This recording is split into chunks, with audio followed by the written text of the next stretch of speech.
बोलो जयकारा बोल मेरे श्री गुरु महाराज की जय। सभी गुरुमुखों से सप्रेम जय सच्चिदानंद। संतों की महानता। संतों की महानता का वर्णन करते हुए देवी पार्वती जी के प्रति भगवान शिव जी कथन करते हैं। उमा संत कई इहई बड़ाई, मंद करत जो करई भलाई। अर्थात हे उमा, संतों की यही महानता है कि यदि उनके साथ कोई बुराई करे तो वे बुराई करने वाले के साथ भी सदैव भलाई किया करते हैं। संतों का हृदय अति मृदुल और सुकोमल होता है। वे अपने ऊपर दुख कष्ट सहन कर लेते हैं, परंतु दूसरों के लिए सदा सुख की ही अभिलाषा करते हैं। उनके जीवन उपवन में सदैव प्रेम, अक्रोध, क्षमा आदि के पुष्प ही खिलते हैं। वहाँ ईर्ष्या, द्वेष, वैर, विरोध आदि के झाड़ झंखाड़ नाम मात्र को भी नहीं होते। यही कारण है कि वे अपने साथ शत्रुता और बुराई करने वाले की भी सदा भलाई ही सोचते हैं और उनकी भूलों एवं गलतियों की ओर ध्यान न देकर उनकी झोली प्रेम के पुष्पों से भर देते हैं। जिसके पास जो वस्तु होगी वह दूसरों को वही वस्तु तो देगा। संतों के पास तो विशुद्ध प्रेम होता है, अतः वह सबको प्रेम ही बांटते हैं। संतों का जीवन अनंत करुणा, अपार क्षमा और असीम दया से परिपूर्ण होता है। उनका स्वभाव अति शीतल और शांत होता है। उनके जीवन उपवन में शांति, अक्रोध, क्षमा, दया, धीरज आदि सद्गुणों के पुष्प सदैव खिले रहते हैं और अपने सौरभ से सभी को सुवासित करते रहते हैं।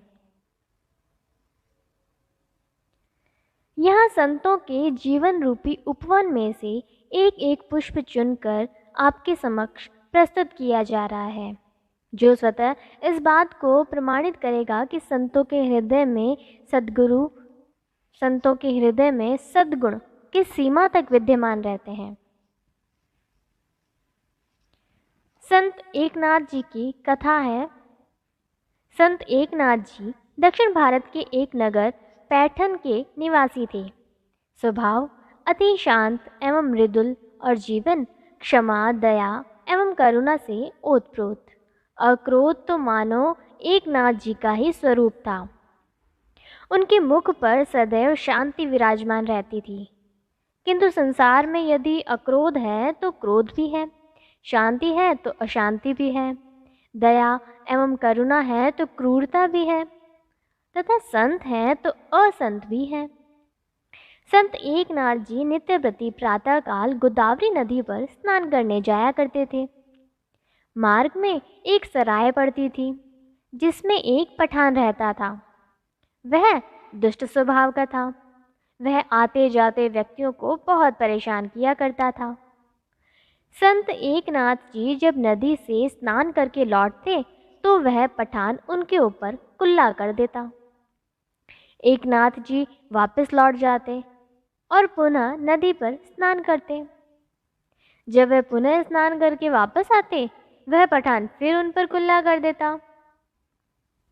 किसी किसी दिन तो उन्हें 4-5 बार स्नान करना पड़ता, परंतु संत एकनाथ जी जरा भी क्रोधित नहीं होते।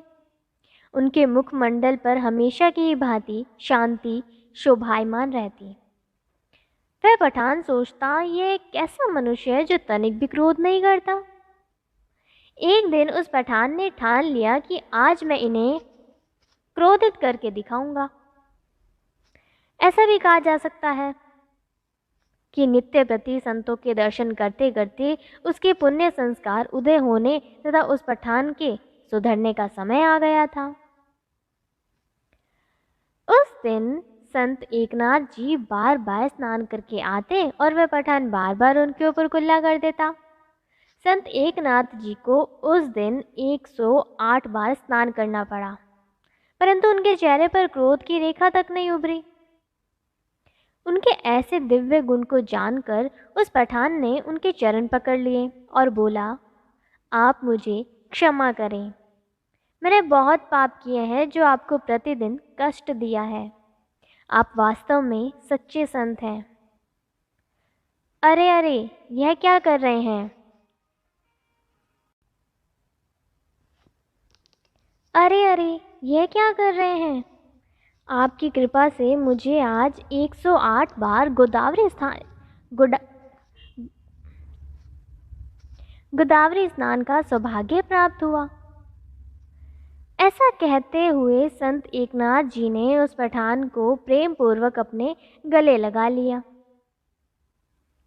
उस दिन से वह पठान सभी संतों का आदर सत्कार करने लगा। अगले संत हैं संत बायजीत।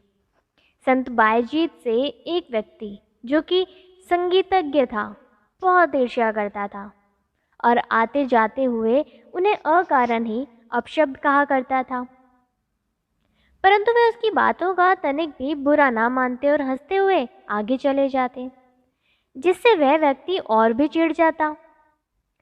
एक दिन उस व्यक्ति का किसी अन्य व्यक्ति से झगड़ा हो गया और वह क्रोध में भरा हुआ बैठा था कि अकस्मात संत बायजीद उधर से आ निकले। उस व्यक्ति ने पहले तो उन्हें अपशब्द कहे, फिर क्रोध में आकर तंबूरा उनके सिर पर दे मारा। संत बायजीद के सिर से रक्त बहने लगा, परंतु वे बिना कुछ कहे आगे बढ़ गए। दूसरे दिन संत बायजीद ने अपने एक शिष्य को बुलाया और कुछ रुपए एवं मिठाई का थाल देते हुए उस व्यक्ति का पता बताया और कहा, उसके पास जाकर मेरी ओर से कहना कि बायजीद के कारण कल आपको बहुत कष्ट हुआ, आपका तंबूरा भी टूट गया, मुझे इसका खेद है। कृपया तंबूरे का मूल्य और यह मिठाई का थाल स्वीकार कीजिए। शिष्य ने वैसा ही किया। संत बायजीद के सद्व्यवहार का उस व्यक्ति पर बहुत गहरा प्रभाव पड़ा। उसने संत बायजीद के प्रति किए गए अपने दुर्व्यवहार पर बहुत ग्लानि करी। वह तुरंत उनके पास गया और रोते हुए उनके चरणों में गिर पड़ा तथा अपने अपराधों के लिए क्षमा मांगने लगा। उस दिन से उनके जीवन में परिवर्तन हो गया और वह संतों का श्रद्धालु बन गया। ये दो उदाहरण आप गुरुमुख सज्जनों के समक्ष प्रस्तुत हैं। यद्यपि इतिहास ऐसे उदाहरणों से भरा पड़ा है, सभी गुरुमुखों का कर्तव्य है कि इन कथाओं से शिक्षा ग्रहण करें और प्रेरणा लेकर क्षमा, दया, करुणा, अक्रोध, नम्रता, दीनता, प्रेम आदि सद्गुणों को हृदय में धारण करें। तभी सच्चे अर्थों में गुरुमुख बन सकते हैं और श्री सद्गुरुदेव दाता दयाल जी की महाराज जी के कृपा के पात्र बनकर जीवन सफल कर सकते हैं।